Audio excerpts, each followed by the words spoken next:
Good day everyone, I'm Andrew Cuff from BSIDS2A and this is Activity OS B9. Sa activity na to, pag-uusapan natin o gagawin natin yung File Services Management. And what are the instructions? In this activity, we will outline a structured procedure for setting up File Service Management in Windows Server 2008, focusing on creating folders with distinct permission and file types restrictions. By following these steps, administrator can establish a robust file management system that facilitates efficient collaboration, protects sensitive data, and enhances overall productivity within the network environment. So let's proceed with the details of the steps for creating and configuring various folders to meet specific requirements and user access needs. And we need to install the file services first. So how are we going to do that?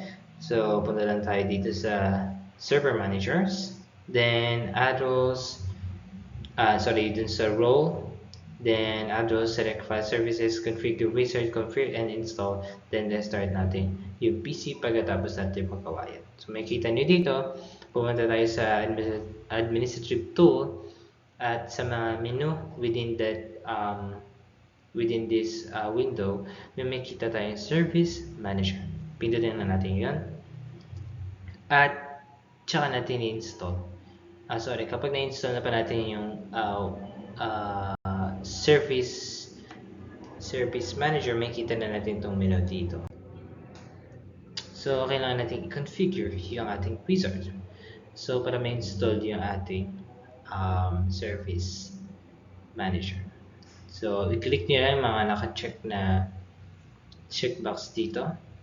And, syempre, kailangan din natin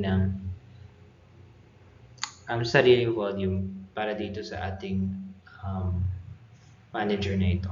Lalagyan din natin siya ng username tsaka password, and pagkatapos nun, pwede natin i-finish. Then, proceed na tayo dito sa pinaka-main goal is yung creating folder and management. And the next natin step is, punta na kayo dito sa File Explorer nyo, punta kayo sa Public, then mag-add pala tayo ng roles para sa ating public folder, vb.net folder, C programs folder, COBSITS2A folder, tsaka yung photo male and photo female folders.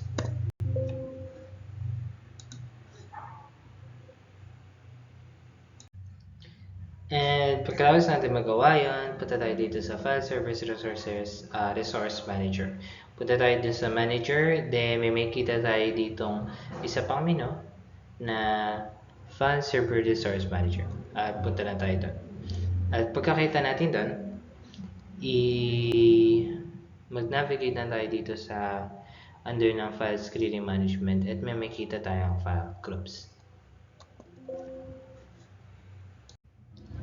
And pagkatapos nun, mag-create lang tayo ng mga file groups dun sa ating limang mga folders.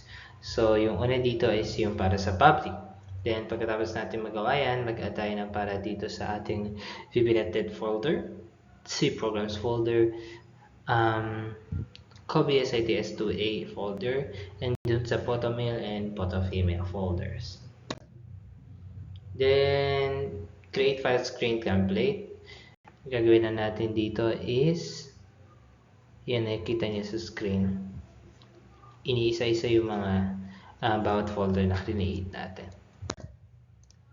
Then, punta na tayo sa file service role and go to the provision share.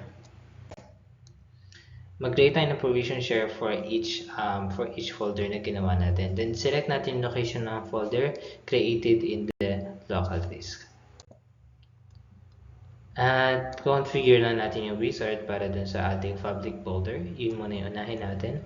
So, para dito sa NTFS permissions, click natin yung no, do not change NTFS permission. Then, para dito sa ating SMB permission,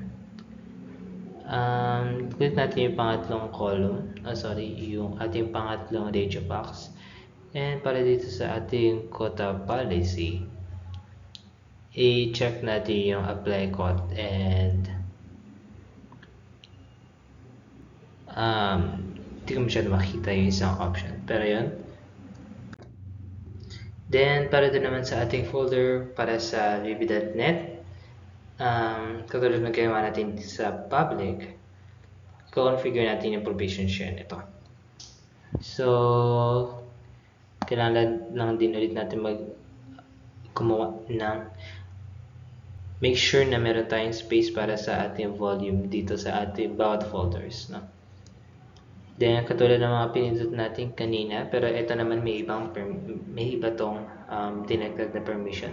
Mapansin nyo, dapat yung pangatlong radio box, makikita nyo sa pangatlong picture na yung pangatlong radio box yun, click natin for vb.net folder.